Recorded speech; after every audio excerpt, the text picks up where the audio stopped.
Selamat datang di Beetle Channel, semoga kita bahagia.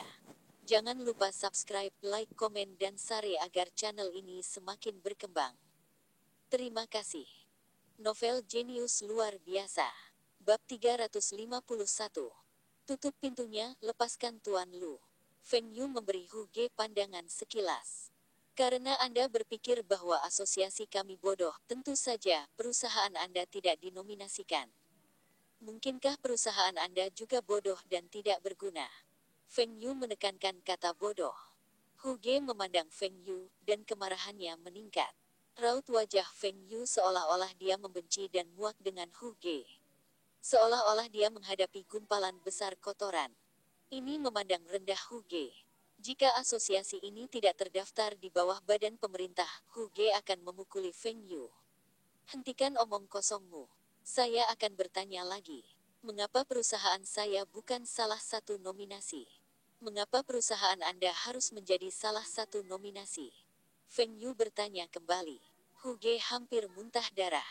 Saya bertanya kepada Anda, tetapi Anda menanyakan kembali pertanyaan yang sama. Itu karena aku Hu Ge. Hu Ge menunjuk dirinya sendiri dengan arogan. Hu Ge adalah seseorang yang hebat. Atau Anda pikir paman ketiga Anda adalah seseorang yang hebat? Asosiasi ini saya dirikan menggunakan uang dan koneksi saya. Hanya dengan membuat orang-orang itu menjadi dewan juri telah menghabiskan banyak uang dan usaha saya. Anda benar-benar berpikir bahwa saya melakukannya untuk semua orang. Saya melakukannya untuk perusahaan saya sendiri. Pemenang tersebut harus memiliki semacam kontribusi terhadap perekonomian, dan dengan cara ini orang akan berpikir bahwa penghargaan ini adil. Orang-orang kemudian akan berpikir bahwa Tai Hua Trading, Lehaha, dan peternakan babi Tianpeng adalah spesial. Feng Yu telah memilih calon-calon itu dengan hati-hati. Beberapa dari perusahaan yang memiliki beberapa kontribusi dan telah menggunakan koneksi mereka juga ditendang oleh Feng Yu. Meskipun Feng Yu hanya memiliki 3 orang di panel juri, juri lainnya diundang oleh Feng Yu menggunakan uang dan koneksi. Feng Yu adalah orang yang memutuskan siapa yang akan dinominasikan dan siapa yang akan menjadi pemenang. Perusahaan-perusahaan yang dipilih oleh Feng Yu juga telah memberikan kontribusi yang signifikan dan memiliki hubungan yang baik dengan asosiasi. Mereka yang tidak memenangkan penghargaan tahun ini dijanjikan akan diberikan penghargaan tahun depan. Mereka akan dapat menunjukkan wajah mereka di TV tahun ini dan tahun depan. Ini adalah kesepakatan yang bagus. Pemenang tahun ini mungkin tidak lolos ke tahun depan. Feng Yu bahkan menolak perusahaan-perusahaan yang memiliki hubungan dengan pemerintah. Hu Ge ini juga bukan seorang pejabat. Zhao Liang, apakah kita masih memiliki slot untuk nominasi? Feng Yu bertanya. Zhao Liang menggelengkan kepalanya. Kami tidak memiliki slot lagi. Semua pemenang dan nominasi telah ditentukan. Kalau begitu tambahkan satu kategori lagi untukku. Lagi pula kategori dan pesertanya tidak banyak. Saya telah mendengar bahwa beberapa perusahaan swasta kecil telah memenuhi syarat. Bahkan ada peternakan babi yang sudah memenuhi syarat. Apa lelucon? Anda tahu apa perusahaan saya? Ini adalah perusahaan teknologi tinggi. Perusahaan saya seharusnya mendapatkan penghargaan. Peternakan babi. Anda berbicara tentang peternakan babi Tianpeng. Sial, kamu menertawakan ayahku. Sekarang, giliran Feng Yu yang marah. Saya akan meminta seseorang untuk memukuli Anda setelah Anda meninggalkan tempat ini. Apakah kamu mendengar apa yang baru saja aku katakan? Tambahkan satu kategori lagi untuk saya. Juga, saya mendengar bahwa upacara penghargaan ini akan diadakan di CCTV. Saya ingin presiden asosiasi ini memberi saya penghargaan. Orang bodoh ini terlalu sombong. Presiden asosiasi. Presiden asosiasi ini adalah seorang pemimpin di Komite Perencanaan Nasional. Bahkan paman ketigamu tidak bisa menyuruhnya berkeliling. Kementerian Keuangan mungkin departemen dengan otoritas yang besar, tetapi dibandingkan dengan Bappenas itu bukan apa-apa. Bappenas adalah departemen yang menangani pembangunan seluruh bangsa. Ini adalah departemen tertinggi negara dan memiliki otoritas paling besar. Mereka bahkan dapat memesan departemen keuangan. Feng Yu masih berpikir bagaimana cara menyingkirkan orang bodoh ini dan dia melihat seseorang masuk. Tuan Lu ada di sini. Bagus. Biarkan dua ini generasi menyelesaikan masalah ini sendiri. Jika Tuan Lu tidak dapat menyelesaikan ini, maka dia akan memikirkan cara lain. Feng Yu punya banyak cara untuk menyingkirkan orang sombong ini. Harus memukulnya dulu dan kemudian bicara nanti. Setelah memukulinya, lalu minta paman ketiganya untuk meminta maaf kepada mereka. Jika Feng Yu bisa menghasut seluruh bangsa untuk memboikot barang-barang Jepang, maka dia bisa mendorong seluruh negeri untuk melawan Hu Ge ini dan paman ketiganya. Meskipun belum ada internet, rumor dapat menyebar dengan cepat dari mulut ke mulut. Orang-orang sekarang tidak secerdas orang-orang di tahun-tahun mendatang, dan mereka akan percaya apapun yang mereka dengar. Aku sedang berbicara denganmu. Apakah kamu bodoh? Saya akan menyerahkan ini kepada Anda, dan saya harus menjadi orang pertama yang mendapatkan penghargaan. Orang yang memberiku penghargaan itu pasti pemimpin peringkat tertinggimu. Juga asosiasi Anda lupa memasukkan perusahaan saya, dan saya ingin presiden asosiasi Anda meminta maaf kepada saya secara pribadi. Ada apa dengan raut wajahmu itu? Kamu tidak bahagia. Apakah Anda pikir saya tidak berani meruntuhkan asosiasi ini? Hu Ge melihat Feng Yu diam dan menjadi lebih sombong. Anda yakin ingin presiden asosiasi kami meminta maaf kepada Anda dan memberi Anda penghargaan? Feng Yu tertawa. Dia sudah bisa melihat wajah Tuan Lu berubah. Presiden asosiasi ini juga paman tertua Tuan Lu. Ini seperti menamparkan wajah Tuan Lu. Feng Yu tertarik untuk melihat bagaimana Tuan Lu menangani masalah ini. Aku, Hu Ge, akan melakukan apa yang aku katakan. Apapun yang saya katakan. Sial. Siapa yang memukulku? Hu Ge masih membual, dan tiba-tiba dia menerima tamparan keras di bagian belakang kepalanya. Dia segera melompat. Dia membawa pengawal bersamanya, dan dia tidak takut berkelahi. Sebelum dia bisa melihat bagaimana orang itu, dia menerima tamparan lagi di wajahnya, dan dia melihat bintang. Pengawal di sampingnya terkejut. Seseorang benar-benar berani mengalahkan Hu Ge dan benar-benar menamparkan wajahnya. Pengawal itu telah bekerja untuk Hu Ge selama beberapa waktu, dan sebagian besar waktu, dia hanya berdiri di belakangnya dan tidak pernah berkelahi sebelumnya. Hari ini adalah kesempatannya untuk menunjukkan kepada Hu Ge betapa baiknya dia. Anda berani membuat masalah di tempat saya. Aku akan memberimu pelajaran. Guru Lu akhirnya menunjukkannya dua kepribadian sombong generasi. Dia tidak peduli dengan pengawal itu. Dia menatap pengawal dan berteriak padanya untuk tersesat. Pengawal itu tiba-tiba menjadi diam dan berdiri di samping. Pengawal ini juga pintar jalanan. Dia dapat mengatakan bahwa orang ini memiliki lebih banyak otoritas dan latar belakang yang lebih besar daripada Hu Ge dari cara dia bertindak. Dia tidak berani memukul orang ini, tetapi dia masih berusaha menutupi Hu Ge dengan tubuhnya. Feng Yu melihat bahwa Tuan Lu telah memulai. Dia segera bergegas dan menendang Hu Ge, membuatnya berguling-guling di lantai. Tuan Lu mendorong pengawal itu ke samping dan memberikan dua pukulan kepada Hu Ge. Efek dari dua pukulan ini bisa langsung terlihat. Air mata Hu Ge mulai mengalir. Hu Ge, apakah kamu pikir kamu adalah seseorang sekarang? Anda berani datang ke tempat saya dan membuat masalah. Anda ingin paman saya meminta maaf kepada Anda secara pribadi. Kamu pikir kamu siapa? Saudara Feng, bantu aku menahannya. Hari ini aku akan memberinya pelajaran. Hu Ge akhirnya bisa melihat siapa orang yang memukulnya ini. Sial, bukankah ini Tuan Lu? Apakah dia mengatakan bahwa presiden asosiasi adalah pamannya? Sebelum Hu Ge bisa mengatakan apa-apa, Feng Yu menjepitnya di sofa. Hu Ge memiliki tubuh kecil, dan dia bahkan tidak bisa memenangkan Feng Yu dalam pertarungan. Tuan Lu bergegas mendekat dan memberikan beberapa pukulan lagi ke wajah Hu Ge. Tuan Lu, saya minta maaf. Tolong hentikan. Tuan Lu memberikan beberapa pukulan lagi sebelum dia berhenti. Feng Yu menyadari bahwa Tuan Lu ini berkelahi seperti anjing gila. Saudara Feng, lepaskan dia. Aku tahu orang bodoh ini. Feng Yu dengan senang hati melepaskan Hu Ge.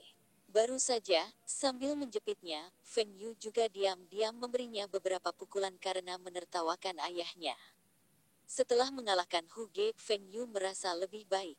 Setelah kejadian ini, tidak boleh ada lagi dua generasi datang untuk membuat masalah. Jika masih ada beberapa orang bodoh yang datang untuk membuat masalah, maka dia akan menutup pintu dan melepaskan Tuan Lu. Bab 352 mendapatkan dua pengikut generasi. Tuan Lu terengah-engah dan duduk di sofa. Hu Ge segera melompat dan berdiri di samping. Kakak Feng, apakah bocah ini mengatakan sesuatu yang menyinggungmu? Beritahu saya akan memberinya beberapa pukulan lagi. Feng Yu juga duduk di sofa dan melambaikan tangannya. Tidak apa-apa. Saya orang yang pemaaf. Hu Ge menatap Feng Yu dengan marah. Orang yang pemaaf. Siapa yang baru saja menghujani pukulan ke tulang rusukku? Jika saya tidak menutupi selangkangan saya akan menjadi Kasim Hu. Hu Ge, katakan padaku bagaimana kamu akan menyelesaikan masalah yang kamu buat untuk kami ini. Tuan Lu menatap Hu Ge dengan dingin. Tuan Lu, saya tidak tahu bahwa Anda dan Paman Lu terkait dengan asosiasi ini. Anda harus tahu bahwa saya bukan orang yang pintar. Tolong maafkan saya. Hu Ge membungkuk. Feng Yu memandang Hu Ge ini. Hu Ge ini tahu kapan harus menyerah. Di mana sikap arogannya tadi? Tuan Lu melambaikan tangannya. Berhentilah berpura-pura denganku. Jangan bilang bahwa Anda tidak tahu asosiasi ini terdaftar atas nama siapa. Xiao Zhao, apakah dia baru saja memukulmu? Hu Ge menoleh ke Zhao Liang dan memohon dengan matanya. Tolong jangan bicara omong kosong. Aku hanya berteriak padamu. Juga, mengapa Tuan Lu ditanya apakah saya memukulnya? Saya tidak memukul siapapun hari ini. Akulah yang dipukuli di sini. Zhao Liang menggelengkan kepalanya. Tuan Lu, dia tidak memukul saya. Dia hanya menggebrak meja dan menendang beberapa kursi. Hu Ge hampir menangis. Mengapa Zhao Liang ini harus menyebutkan tentang dia menendang beberapa kursi? Hu Ge, jangan bilang aku menggertakmu. Kakak laki-lakimu dan aku pernah minum bersama sebelumnya. Tapi apa yang kamu lakukan hari ini terlalu berlebihan. Siapa yang memberimu nyali untuk meneriaki saudaraku Feng? Hu Ge merasa lega. Untungnya kakak laki-lakinya mengenal Tuan Lu. Dia tahu Tuan Lu adalah orang yang masuk akal. Guru Lu memiliki reputasi yang baik dalam dua lingkaran generasi. Dia dikenal bijaksana dan baik kepada teman-temannya. Hu Ge hanya sial untuk tersandung dan membuat masalah di wilayahnya. Sial, aku hanya ingin mendapatkan penghargaan. Masalah apa yang saya alami? Tuan Lu, saya telah memulai perusahaan saya sendiri, dan saya mendengar bahwa asosiasi ini mengadakan upacara penghargaan di CCTV. Saya hanya ingin mendapatkan penghargaan. Tolong maafkan saya. Saya tidak akan menginginkan penghargaan apapun. Kamu memulai sebuah perusahaan. Perusahaan apa itu? Tuan Lu mengerutkan kening. Dia tahu saudara laki-laki Hu Ge, dan meskipun dia punya alasan untuk memukulnya hari ini, pasti akan ada desas-desus tentang dia. Jika dia bisa membantu perusahaan Hu Ge ini mendapatkan penghargaan, maka keluarga Hu tidak akan punya alasan untuk membalas dendam untuknya. Mereka bahkan mungkin datang untuk meminta maaf dan memujinya. Perusahaan teknologi tinggi. Kami menjual produk berteknologi tinggi. Ceritakan padaku secara detail. Tuan Lu menatap Hu Ge. Saya menjual kartrid video game. Hu Ge berkata dengan lembut. Feng Yu langsung tertawa terbahak-bahak. Kartrid video game dan Anda mengklaim sebagai perusahaan teknologi tinggi. Feng Yu yakin bahwa kartrid video game ini adalah kartrid game bajakan. Hu Ge ini tidak akan pernah membeli hak dari game asli karena tidak ada yang berani melakukan apapun padanya. Sial, penjual game bajakan ingin mendapatkan penghargaan.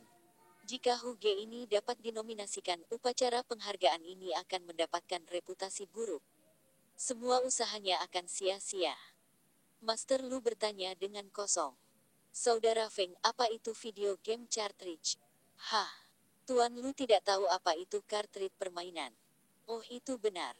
Di usianya, dia mungkin sudah mulai bekerja dan belum pernah bermain video game sebelumnya. Ini adalah jenis kartrid yang dapat dimasukkan ke mesin dan dihubungkan ke TV.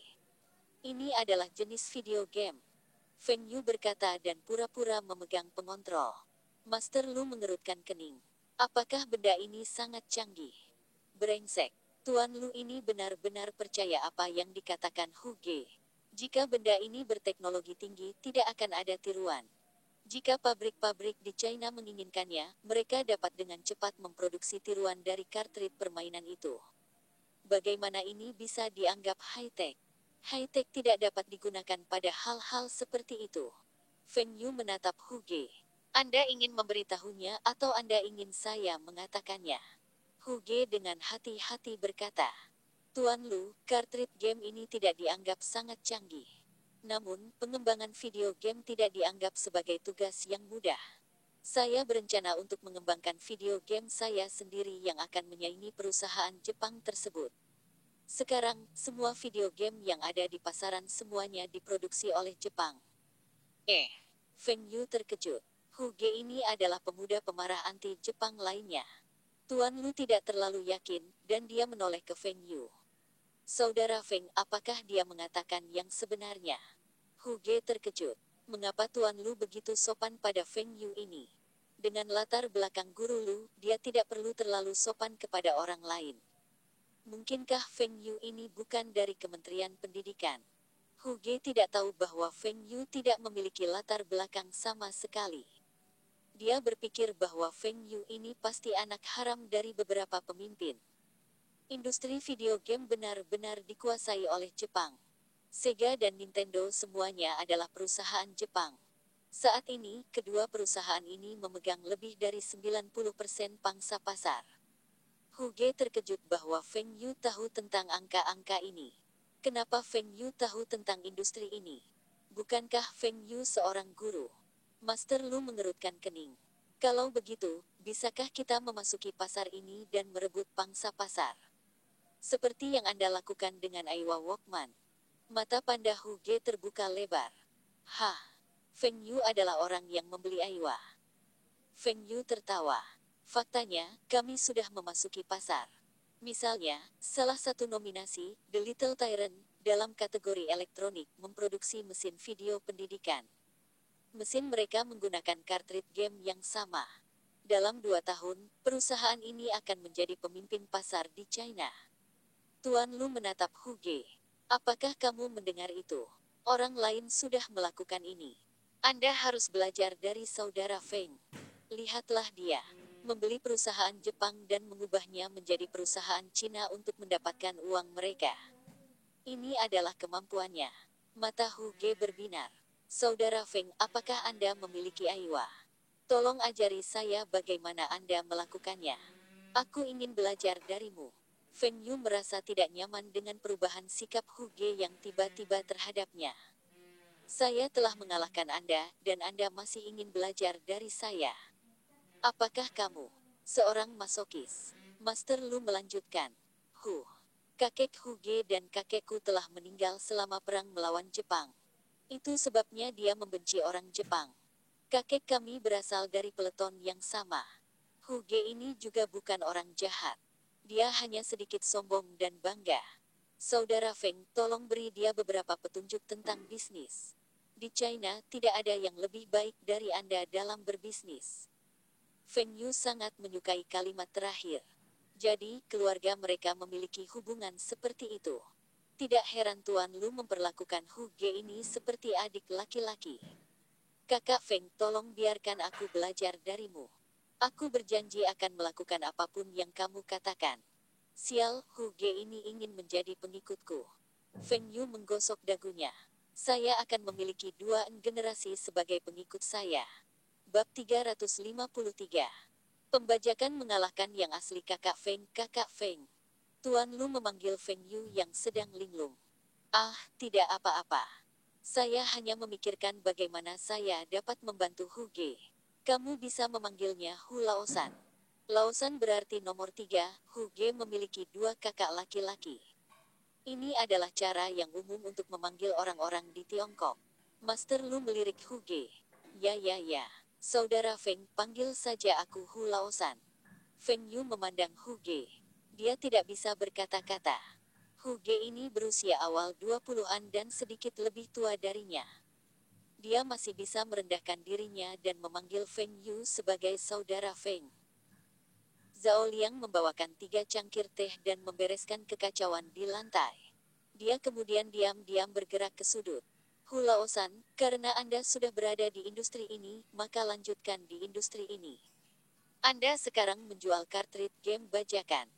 Hu Ge dengan canggung tersenyum. Yang asli itu terlalu mahal. Kalau begitu lanjutkan menjual kartrid game bajakan. Ketika produk imitasi mencapai skala besar, efeknya bisa sangat merusak. Ketika Microsoft masuk ke China, ada banyak versi bajakan dari perangkat lunak mereka. Namun saat itu, Microsoft tidak mengambil tindakan apapun terhadap para perompak tersebut. Itu karena mereka baru saja memasuki pasar Cina dan sistem operasi Microsoft bukan satu-satunya sistem operasi di pasar. Ada sistem operasi dari Eropa dan China juga mengembangkan sistem operasi mereka sendiri. Namun, sistem operasi Microsoft adalah yang paling ramah pengguna. Satu-satunya hal yang membatasi Microsoft adalah sistem operasi mereka adalah harganya. Ketika versi bajakan dari sistem operasi Microsoft memasuki pasar, sebagian besar komputer di China mulai menggunakan sistem Microsoft. Dalam waktu 3 tahun, hampir semua perusahaan China yang mengembangkan sistem operasi tutup. Itu karena tidak ada yang mau menggunakan sistem operasi mereka. Perusahaan-perusahaan ini juga menjual sistem operasi mereka, tetapi sistem operasi Microsoft bajakan itu lebih mudah digunakan dan gratis. Bahkan perusahaan dari negara lain yang sedang mengembangkan sistem operasi dikalahkan oleh sistem operasi Microsoft bajakan. Hal ini memungkinkan Microsoft untuk mengambil alih pasar sistem operasi di China. Inilah yang digambarkan oleh Bill Gates. Biarkan China membunuh perusahaan sistem operasi mereka sendiri. Ini lebih efektif daripada menghabiskan uang untuk mempromosikan sistem operasi Microsoft. Ketika konsumen tidak punya pilihan lain, mereka akan mulai mengumpulkan uang. Pada saat itu, Microsoft memulai perjuangan mereka melawan pembajakan. Mereka mulai menggugat pemerintah organisasi, perusahaan, Dell. Organisasi-organisasi itu harus memberi kompensasi kepada Microsoft, dan bahkan ada beberapa perusahaan yang hampir bangkrut. Perusahaan perangkat lunak paling terkenal di China yang hampir bangkrut adalah Kingsoft. China juga meminta maaf atas nama perusahaan ini. Microsoft telah memanfaatkan pembajakan untuk memonopoli pasar. Jika mereka sudah mulai memerangi pembajakan di awal, maka Microsoft mungkin perlu beberapa tahun sebelum mereka dapat menangkap pasar Cina. Mereka bahkan mungkin gagal. Jadi, mengapa mereka tidak menjual game bajakan untuk mencuri pangsa pasar dari Sega dan Nintendo? Adapun mesin video game ada Little Tyrant. Beberapa pabrik lain juga mulai meniru Little Tyrant. Harga mereka hanya 1/10 dari Sega dan Nintendo. Dengan cara ini, Sega dan Nintendo tidak akan mendapatkan kesempatan untuk merebut pasar Cina, dan Cina dapat mulai mengembangkan industri ini. Hu Ge memandang Feng Yu dengan kecewa. Mengapa Feng Yu memberinya saran ini? Dia tidak ingin terus menjual kartrid video game bajakan. Dia tahu ini tidak benar dan malu melakukan ini. Saudara Feng, apakah Anda punya saran lain? Saya meminta Anda untuk menjual video game bajakan untuk sementara waktu dan merebut pasar. Saya juga bisa memperkenalkan Anda ke Little Tyrant, dan Anda berdua bisa bekerja sama. Anda dapat menjual kartrid game Anda di titik penjualan mereka. Dengan cara ini, keuntungan Anda akan meningkat, penjualan kartrid game Sega dan Nintendo akan turun. Tentu saja, saya tidak meminta Anda untuk menjual kartrid game bajakan selama sisa hidup Anda. Karena Anda dapat membuat orang-orang Anda membuat kartrid game bajakan, Anda harus memiliki orang-orang yang ahli dalam pemrograman. Mengapa tidak meminta mereka untuk mengembangkan beberapa game? Mengembangkan game kita sendiri. Hu Ge juga berpikir untuk mengembangkan gamenya sendiri. Tapi dia tidak tahu game seperti apa yang akan dibuat. Apapun yang mereka pikirkan itu tersedia di pasar. Selain itu, lebih sulit untuk mengembangkan game mereka sendiri daripada mendekode game-game itu di pasar. Dia tidak memiliki tenaga kerja yang cukup, dan investasi yang dibutuhkan tidak sedikit. Mengapa? Anda tidak percaya apa yang saya katakan? Aku percaya. Saya percaya apapun yang Anda katakan. Tetapi tidak mudah untuk mengembangkan permainan kami sendiri. Huge menjawab. Berapa banyak insinyur perangkat lunak yang Anda miliki? Di manakah lokasi perusahaan Anda? Aku akan pergi dan melihat. Pada saat yang sama, memberi Anda beberapa panduan. Saya jamin Anda akan menghasilkan uang. Jika kamu bisa mengembangkan game populer, maka kamu pasti akan mendapatkan penghargaan. Saya mengatakan Anda akan mendapatkan penghargaan di masa depan. Adapun kapan kita akan membahas beberapa hari lain. Betulkah? Huge sangat gembira. Tuan Lu berkata, apakah Anda meragukan saudara Feng? Anda pikir saudara Feng akan berbohong kepada Anda? Bagaimana Anda bisa membandingkan perusahaan kecil Anda dengan dia? Apakah Anda tahu berapa nilai perusahaannya? Lebih dari 1 miliar. Rasakan gelombang lebih dari 1 miliar. Huge telah menempatkan Feng Yu di posisi yang sangat tinggi di hatinya. Tapi dia tidak pernah menyangka bahwa Feng Yu memiliki aset senilai lebih dari 1 miliar RMB. Di antara dua mereka lingkaran generasi, satu dapat dianggap kaya jika ia memiliki beberapa juta. Dia bahkan belum pernah mendengar ada orang yang memiliki lebih dari 100 juta RMB. 1 miliar bisa bertahan beberapa generasi. Saudara Feng menghasilkan lebih dari 1 miliar hanya dengan menjual Walkman. Huge menelan ludahnya. Dia berpikir untuk beralih ke Walkman karena sangat menguntungkan. Tuan Lu memandang Huge dengan jijik. Walkman. Itu hanya salah satu bisnis Brother Feng. Anda melihat pelembab udara di atas meja di sana. Itu diproduksi olehnya. Anda melihat kipas tanpa pisau itu. Ini juga miliknya. Anda melihat semua sepeda motor Songjiang di jalan. Ini juga miliknya. Tahun depan Anda akan melihat mobilnya di jalan. Huge kehilangan kata-kata. Semua produk Feng Yu adalah produk terlaris di pasar. Feng Yu ini benar-benar berbakat. Tidak heran Tuan Lu sangat menghormatinya. Feng Yu menikmati tatapan iri Huge. Dia sangat menyukai perasaan dipuji ini. Saudara Feng, saya akan menantikan kunjungan Anda ke perusahaan saya. Mengapa kita tidak pergi ke perusahaan saya hari ini? Huge bertanya dengan penuh semangat. Dia tidak lagi meragukan Feng Yu. Dibandingkan dengan Feng Yu, para pengusaha yang dia temui di Provinsi Selatan bukanlah apa-apa. Ada desas-desus bahwa Tuan Lu telah berinvestasi di sebuah perusahaan.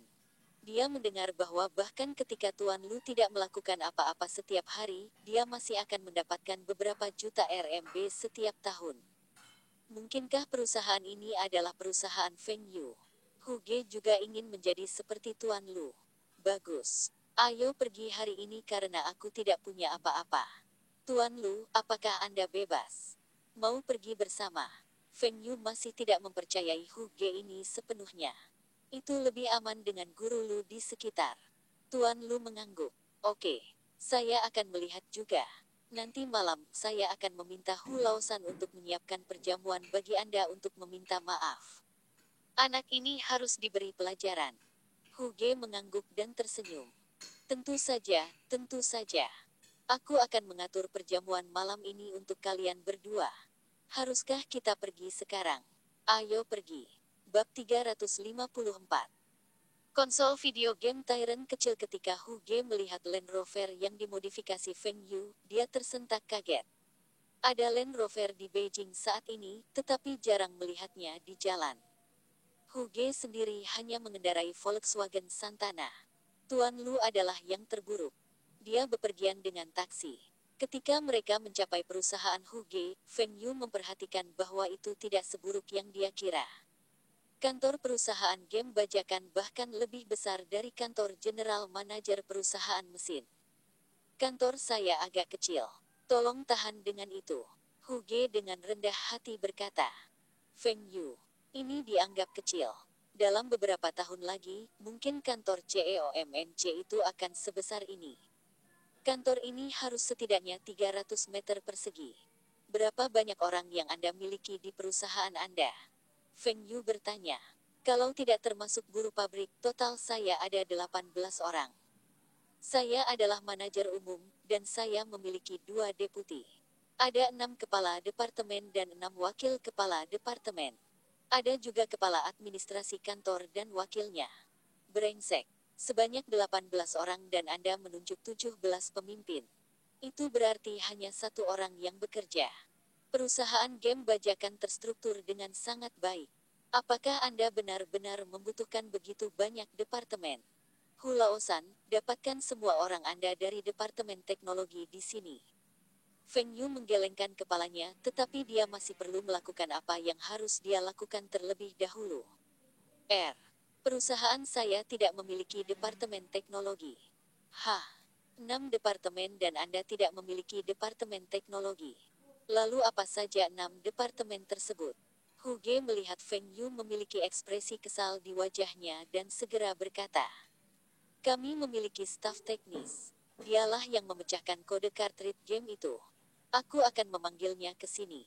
Itu adalah satu-satunya staf yang bukan pemimpin. Sungguh pria yang tidak beruntung. Orang ini harus menjadi staf yang paling penting dari perusahaan ini. Staf itu tiba. Dia tampak seperti berusia 30-an dan memiliki rambut acak-acakan. Dia mengenakan kacamata tebal dan tidak bercukur.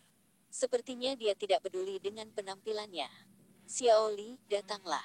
Ini Tuan Lu, dan ini Tuan Feng. Mereka mencarimu. Xiao Li mendorong kacamatanya dan bertanya dengan sungguh-sungguh. Manajer Hu, apa yang terjadi dengan matamu? Apakah seseorang memukulimu? Hu Ge sangat marah. Berhenti membicarakan ini. Semua orang bisa melihat sendiri. Anda tidak perlu mengatakannya. Saya menabrak pohon. Pikirkan bisnis Anda sendiri. Cepat dan datang. Xiao Li, dari mana kamu lulus? Apa keahlianmu? Feng Yu memandang Xiao Li dan bertanya. Saya dari Universitas TV. Saya mengambil jurusan perbaikan TV Universitas Televisi. Apakah yang dia maksud adalah Universitas Radio dan TV?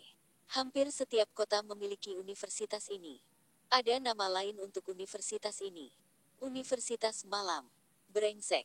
Bagaimana tidak profesional? Bahkan jika Anda memproduksi kartrid game bajakan, tetap harus ada profesionalisme. Seorang tukang reparasi TV sebagai insinyur perangkat lunak. Dan perusahaan ini sebenarnya masih bisa sukses. Hidup itu benar-benar tidak adil. Apakah kamu yang memecahkan kode kartrid game itu? Betul sekali. Akulah yang memecahkannya. Sebenarnya ini cukup sederhana. Anda hanya perlu berhenti. Xiao Li, kami tidak perlu tahu detailnya. Anda hanya perlu menjawab pertanyaan Tuan Feng. Hu Ge buru-buru menghentikan Xiao Li. Setelah Xiao Li ini mulai pada aspek teknis, dia akan terus dan terus. Jika bukan karena keahliannya dan gajinya yang rendah, Hu Ge ingin memecatnya. Bisakah kamu mengembangkan game? Buat game Anda sendiri dan tidak memecahkan kode game lain. Feng Yu bertanya dengan serius. Saya bisa, tetapi tidak ada yang mau memainkan game yang saya buat. Xiao Li merasa malu. Kalau begitu ceritakan tentang game yang kamu buat. Saya membuat game fighting yang mirip dengan Street Fighters. Tapi karakternya tidak bisa dilihat dengan jelas dan gerakannya tidak terlalu bagus. Permainan juga terus menggantung. Alasan utamanya adalah manajer Hu tidak mau memberi saya dana. Jika saya memiliki dana yang cukup, saya pasti bisa membuat game yang lebih baik. Kamu tahu cara membuat game aksi itu dengan banyak tahapan. Saya belum pernah membuat game seperti itu. Tapi itu seharusnya tidak menjadi masalah bagi saya. Namun, saya masih membutuhkan uang untuk membuatnya. Hu Ge dengan marah meneriakinya. Berhentilah meminta uang. Anda bahkan tidak ingin memainkan game yang Anda buat. Mengapa saya harus memberi Anda uang untuk mengembangkan game baru? Feng Yu berpikir sejenak. Ini menunjukkan bahwa Xiao Li ini memiliki keterampilan, tetapi dia kekurangan dana. Mungkin dia juga membutuhkan beberapa ide. Jika Feng Yu bisa memberikan beberapa petunjuk, dia seharusnya bisa berhasil. Hulaosan, berapa nilai perusahaanmu? Sekitar beberapa juta. Mengatakan kebenaran. Tuan Lu berteriak. Aku telah menghabiskan 120.000 RMB untuk menyewa kantor ini. Saya tidak punya pabrik. Saya hanya menyewa kontraktor untuk membuat game-game itu. Feng Yu. Huge ini benar-benar bisa membual. Perusahaan ini bernilai beberapa juta. Tidak ada pabrik dan bahkan kantor pun disewa. Berapa keuntungan tertinggi Anda dalam sebulan? Kurang dari 200.000 RMB. Tepatnya 113.000 RMB. Menjual kartrid game bajakan dapat menghasilkan begitu banyak. Mungkin karena dia adalah Huge dan memanfaatkan latar belakangnya. Jika tidak, dia mungkin tidak akan mendapatkan 13.000 RMB. Saya akan menginvestasikan 1 juta di perusahaan Anda. Pergi dan temukan beberapa orang lagi seperti Xiaoli untuk mengembangkan beberapa game. Anda akan terus menjual kartrid game bajakan Anda dan harus meningkatkan skala Anda. Pada saat yang sama, Anda harus mengatur saluran distribusi penjualan yang tepat. Setelah game baru dikembangkan, Anda harus membiarkan distributor Anda menjual kartrid game tersebut dalam waktu sesingkat mungkin. Bisakah Anda melakukan itu? Saudara Feng, Anda akan memberi saya 1 juta RMB. Huge menelan ludahnya. 1 juta RMB. Dia belum pernah melihat begitu banyak uang dalam hidupnya. Betul sekali. Saya akan menjadi pemegang saham utama perusahaan ini, dan Anda akan menjalankannya. Saya akan mengambil 70% dari keuntungan, Anda akan mendapatkan 20%, dan Tuan Lu akan mendapatkan 10%. Saya jamin dalam 2 tahun, Anda akan menjadi pengusaha sejati dan penghasilan bulanan Anda setidaknya 1 juta. Tuan Lu menunjuk dirinya sendiri. Saya juga termasuk. Apa yang Anda perlu saya lakukan? Feng Yu tidak akan memberinya uang tanpa alasan. Pasti ada sesuatu yang harus dia lakukan untuk mendapatkan 10% saham ini. Saya butuh kebijakan pemerintah. Sebuah kebijakan untuk mengembangkan industri video game China. Industri video game China. Ya, video game sudah populer di China. Tidak hanya dengan anak-anak. Banyak orang dewasa juga menikmati bermain video game. Misalnya, Contra dan Super Mario Bros. Game-game ini menghasilkan lebih dari 1 miliar dolar Amerika Serikat keuntungan dari seluruh dunia. Keuntungan ini masih terus bertambah. Tuan Lu terkejut. Video game dapat menghasilkan keuntungan lebih dari 1 miliar dolar Amerika Serikat. Juga, video game juga merupakan bentuk invasi budaya. Misalnya, Jepang telah memperkenalkan game yang menyerupai roman 3 kerajaan. Mereka mengklaim bahwa game ini didasarkan pada sejarah mereka. Anda bisa mentolerir ini. Dalam beberapa tahun lagi, mereka akan mengklaim bahwa merekalah yang membangun tembok besar China. Feng Yu mulai membangkitkan emosi Tuan Lu. Dia tahu bahwa Tuan Lu ini juga seorang patriotik anti-Jepang. Mempengaruhi dia itu mudah. Kami tidak bisa mentolerir ini. Biarkan ini untukku. Tapi jika kita akan mengembangkan game kita sendiri, game seperti apa yang harus kita kembangkan? 4 novel klasik hebat kami tidak hanya memiliki roman 3 kerajaan. Dream of the Red Chamber tidak cocok untuk dikembangkan menjadi sebuah game karena tidak ada pertarungan dalam novel tersebut. Tapi perjalanan ke barat dan margin air bisa. Dan itu akan sangat populer. Semua orang mendengarkan dengan penuh perhatian. Mereka tidak tahu bagaimana mengubah novel klasik menjadi video game. Kita bisa membuat game fighting menggunakan water margin. Ada 108 karakter di water margin dan pemain bisa memilih karakter tersebut. Masing-masing karakter tersebut harus memiliki gerakan ikonik masing-masing. Journey to the West bisa dibuat menjadi game aksi yang bergulir dari kiri ke kanan. Karakter akan terus bergerak ke kanan seperti gulungan. Bos panggung itu dapat menggunakan iblis ikonik, seperti Raja Iblis Banteng, Iblis Angin Hitam, dan Raja Bertanduk Emas dari novel. Pemain dapat memilih untuk menggunakan Sun Wukong, Zubaji, Sa Wuqing, Tang Sanzang, dan White Dragon Horse sebagai karakter mereka. Di masa depan, Anda juga dapat memasukkan beberapa karakter wanita seperti Dewi Belas Kasih. Tuan Lu dan yang lainnya, membuka mulut mereka lebar-lebar. Dewi Pengampunan. Mereka mengerti bahwa pemain akan memilih Sun Wukong, Zubaji, dan Sa Wuqing sebagai karakter mereka. Tapi siapa yang waras akan memilih Tang Sanzang, biksu yang juga ditangkap oleh setan? Feng Yu melihat bahwa mereka tidak percaya apa yang dia katakan. Dia terus menjelaskan ide-idenya kepada mereka. Ada karakter jarak dekat dan karakter penyihir. Dalam permainan video, pemain harus bekerja sama untuk menyelesaikan tahapan. Feng Yu meniru video game Oriental Legend yang diproduksi oleh Jepang dalam waktu beberapa tahun. Feng Yu ingin mengubah video game arcade klasik itu menjadi cartridge game untuk konsol game The Little Tyrant. Manajer Hu, ide ini menarik. Ini pasti akan populer di kalangan konsumen. Serahkan ini padaku. Tuan Feng sudah menginvestasikan uang. Xiao Lu sangat menyukai ide Feng Yu dan mulai memohon pada Hu Ge. Bagus. Bukankah kamu bilang kamu punya teman? Panggil mereka di sini. Jika mereka memiliki kemampuan, saya akan menyediakan dana untuk Anda dan teman Anda untuk mengembangkan game ini. Hu Ge juga telah membuat keputusan. Terima kasih, Manajer Hu. Aku akan keluar sekarang. Oh ya, Manajer Hu. Harap lebih berhati-hati. Berhenti berjalan ke pohon sepanjang waktu. Xiao Li berkata. Nya. Bab 355. Gadis, buat aku bahagia Universitas Pengajaran Beijing. Beberapa gadis muda yang cantik sedang berjalan bersama kembali ke asrama mereka ketika mereka melihat seseorang berjalan dengan sekotak coklat di tangannya. Oh, semua orang ada di sini. Nana, kenapa kamu tidak membalas teleponku? Feng Yu memandang Lina. Dia telah membeli pagar baru yang dapat menunjukkan karakter Cina untuk Lina. Dia telah menghubungi Lina 3 kali, tetapi dia tidak membalas telepon. Untungnya Feng Yu sedang menunggunya di luar asramanya. Seseorang tidak datang baru-baru ini. Itu sebabnya Nana kita marah. Teman sekamar Lina dengan bercanda berkata.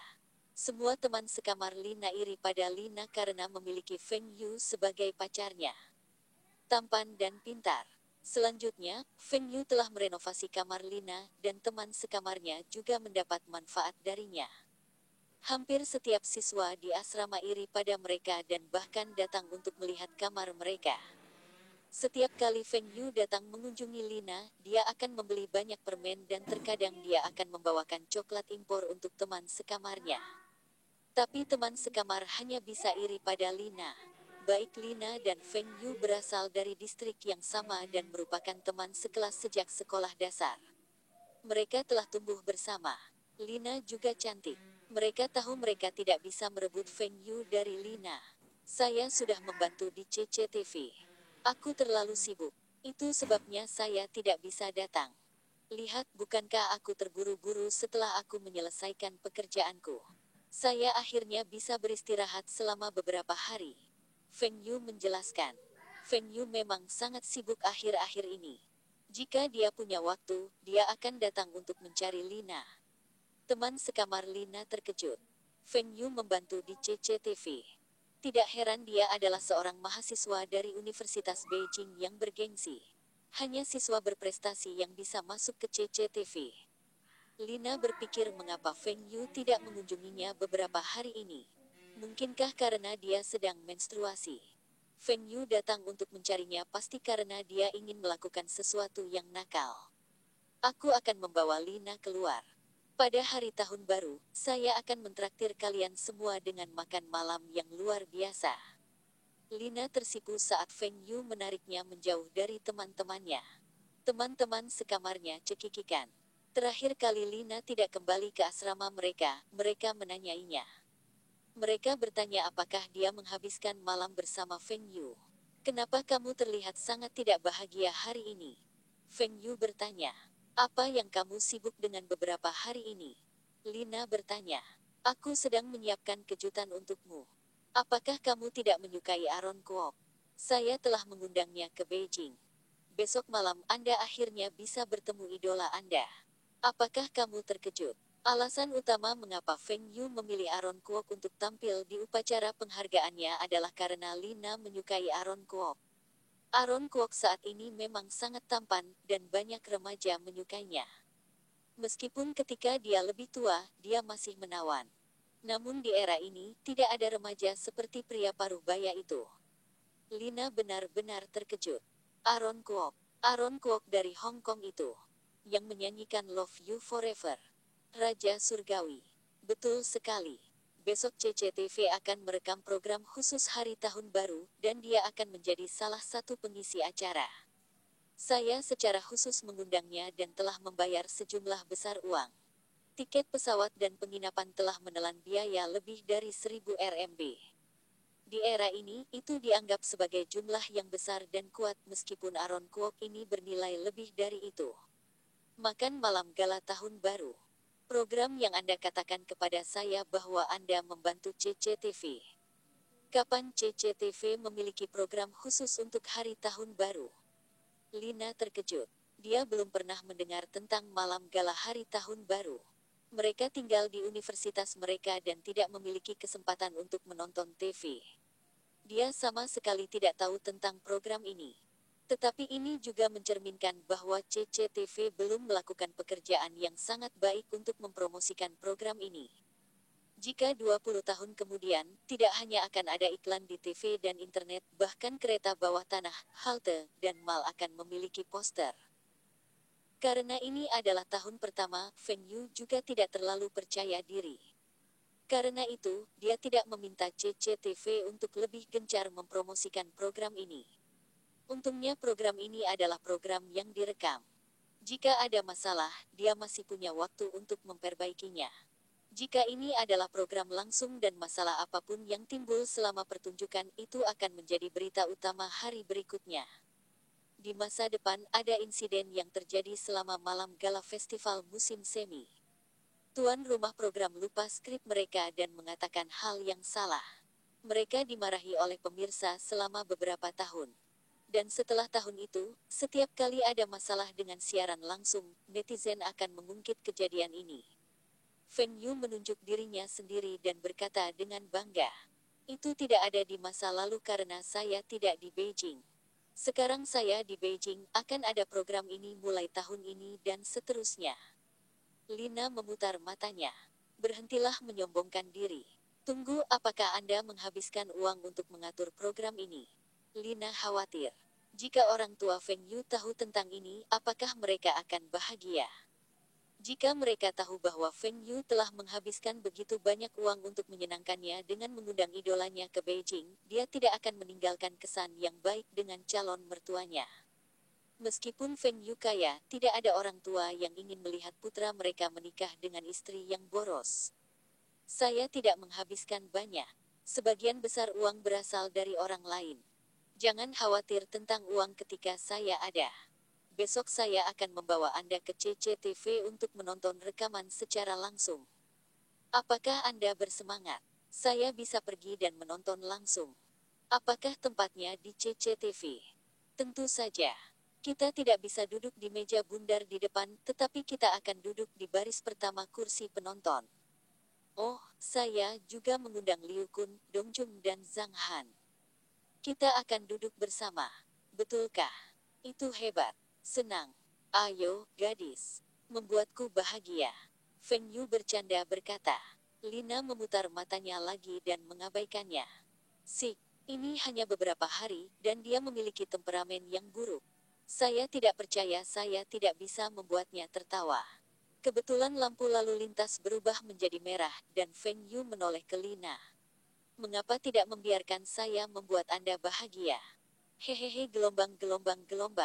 Hahaha, kamu sangat memuakkan. Lina tertawa. Lina cantik saat dia tertawa. Semua kelelahan Feng Yu hilang ketika dia melihat orang yang dia cintai tertawa.